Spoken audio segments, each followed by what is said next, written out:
Aquatics.com. Hello world, how's it going? Hope you guys are all doing great. If not, hope it gets better for you as always. So I'm here again with Poppa Ryno. Yesterday, if you guys were in the live stream, the Friday night Q&A, you may have seen these Discus spawn. They actually spawned live for Poppa Ryno and us and everybody during that live stream on this cone here. It's not letting me magnify on to the cone, but there are eggs up on this side, and it's really cool. When we were live, we were actually no, that does let me zoom in here. Duh, I learned that last night. But there they are, all the eggs. But I wanted to follow up with you guys on this video. I know it is late where we are, but we thought we'd go ahead and do this and talk about, like, now they did spawn, the eggs were laid, what are we to do next? As you can see here, he's got a cage on it, and you want to explain that a little more? And I actually put the cage on mainly because we were doing so much filming in here yesterday, and I didn't want them to get skittish and eat the eggs, because in the wild they kind of go off the theory that they would rather eat their young and get the protein out of them than let the predator eat the young if there's something that spooks them. Yes, being domestic discus, they don't really have to worry about that, but they do still have that instinct. So I figured with all the movement and filming going on in here, even though it caused them to spawn, I just put the cage on to make sure they didn't eat them. it's a nice little guard too. So how long would you expect for the eggs to hatch in? Between 48 and 72 hours, generally around the 60-hour period, they will start to hatch, and you'll see them start to vibrate and little tails start to poke out as they start to break through. And then they will become wigglers. They will stay wigglers on the cone for up to 3 days, and that's when they will start to detach and learn to free swim. And from that point, it's actually really important that they find the parents so that they can feed off of the slime coat that they excrete.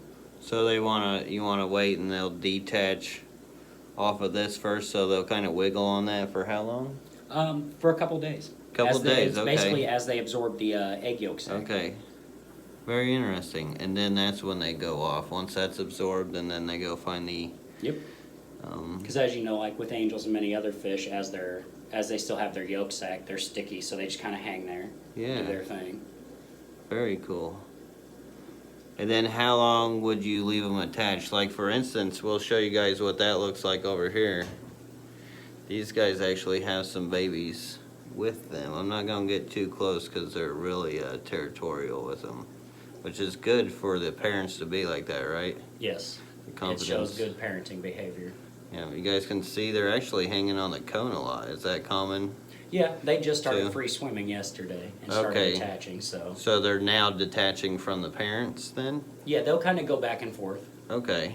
And it's great because sometimes when one parent gets fed up, they'll come up to the other parent and then swoosh off real fast, and the fry stay in a cloud and have to attach to the other parents. And it's called passing. They'll just pass the entire brood to the other parent and go eat or do their own thing for a little bit.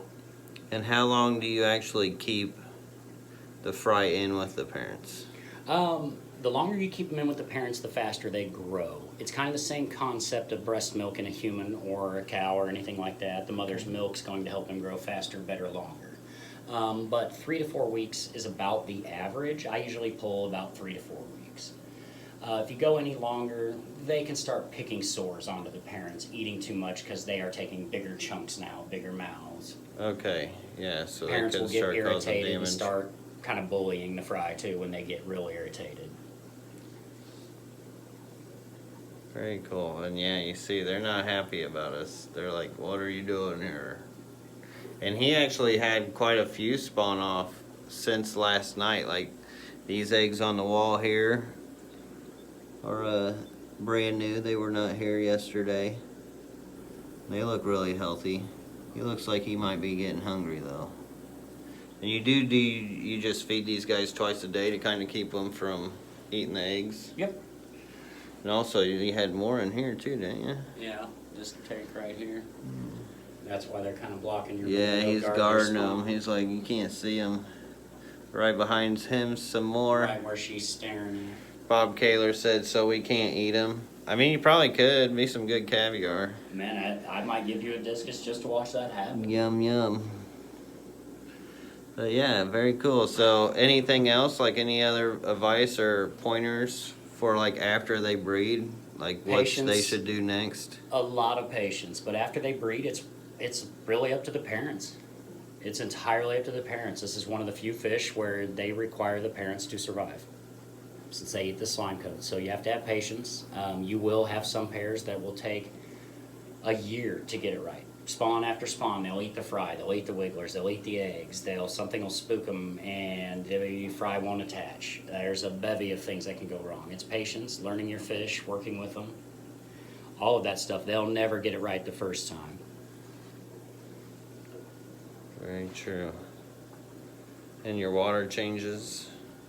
Water Once eggs are laid, changes I'm not going to change that water. Okay. What I will actually do is I will lower the tank down to just above the cone. Okay. That way, what I call that is shrinking the tank. Mm-hmm. And once you shrink the tank down, it's less of an area that those fry have to patrol to find the Right, parents. so it makes it easier to find the parents. It's a lot less taxing on the fry to try to find the parents in a shorter tank. That makes sense. Makes a lot of sense. These guys are liking the cone. Do they want to show off tonight? Then once they attach... Look how red that is in the middle. Oh yeah, and she'll get It's that insane. dark red when it's time. It's like a flame. Ooh, did you see that shutter? They're going to spawn here in a second. Oh my. They were picking the glass when we first came in. Nice. Man, they're such beautiful fish. And these specimens, oh my god. These guys are characters. They're really personable. And I know people are going to wonder foods.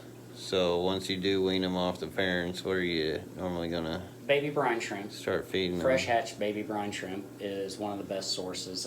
Golden pearls, flake food ground down into dust will even work if you have to in a pinch. But you're going to want to feed them 3 to 6 times a day and change their water twice a day, at least 50%. And with minor vacuums after every feeding. Okay. And Jim Joe asked, what size for these breeding tanks? These are 29? 29s, yeah. Okay.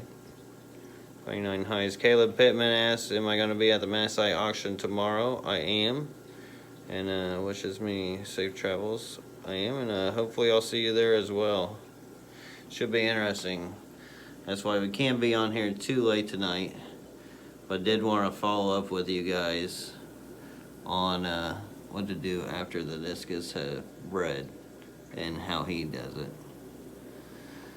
So, alright, I think we kind of covered it all, really. Temperature wise, what temperature are you keeping it? 82 to 86 is perfect 82 for to fry. 86. I always suggest 84 to 86, maybe even 88 for fry if they're being picky eaters, because you know warmer temperatures will increase the appetite. All the way up to 88, huh? Yeah, I mean I've kept discus at 90 degrees. Wow. Bully Breed asks, anything to help replenish the slime coat? Here's a little secret for a lot of fish keepers that don't know. They go out and buy things like stability and stress coat, things like that. Use aloe. Straight aloe plant. Take fresh aloe out and put it in your tank and kind of shush your hand around to help mix it up. That Really? is your stress coat right there. Just aloe, That's really? why I keep those huge aloe plants upstairs. Very nice. That's a good tip. That's a really good tip. Dan Slee, thank you so much for the $5 super chat, and your support is always glad to see you in here. Dan says, fancy feast or a po' boy instead for Papa Ryno. Thank you for sharing Was with no us, po' you boy. two. I got him good old Kansas City barbecue ribs today. He did, but we had po' boys yesterday, and oh my god, they're delicious. I actually ate the other half. You can't come to the South Today. without eating catfish. Yeah, oh, it was good. So good. Awesome. Thank you so much, Dan, for that. Yeah, look, they're kind of like circling this cone over here. Oh, they'll spawn before I head to bed. Man, it's crazy. And if they don't, I guarantee to be first thing in the morning. But she's going to start possibly false passing there. She started notching like she was going to tilt. Look at that big boy down there. Yeah, and he actually, since he water changes the water all the time, he's really, these fish are real personable, so they're real used to us, so they're not real skittish She's like some picking the cone discus too could be. in there. Yeah, so they're getting ready. Very cool. LR Breads, when are you going to have Fire Reds back up? Oh, there's not any on the website? Probably here real soon whenever I get back home and I can deal with that stuff. Actually, I can probably put them up there tonight. I'll get some back up there tonight. On the website, actually. I'll do that once I get off of here. Because I got a really good video coming out for you guys tomorrow as well, which will be the Aquarium Co-op Fish Store Tour. Finally got that downloaded. That was going to be today's video, but we were having a little issues getting it downloaded, but it kind of worked out for the good, I think, because doing this follow-up video will help give you an idea of what you can do after your discus have bred, since it really kind of played into what happened last night, which we totally were not expecting. But yeah, very cool. So those are some things you can do, and I think that pretty much covers it. So Poppa Ryno, thank you so much again. Thanks for checking in, having guys. me over to do this. And, Oh man, it was a blast having you down. keep doing this amazing work. These fish are just absolutely beautiful Appreciate specimen. it. And It means a lot. yeah, and you can check him out on PRAquatics, right? .com. And yeah, till next time, everybody. Peace. Have a great one. Peace out, guys. Have a good night. Thanks for hanging out.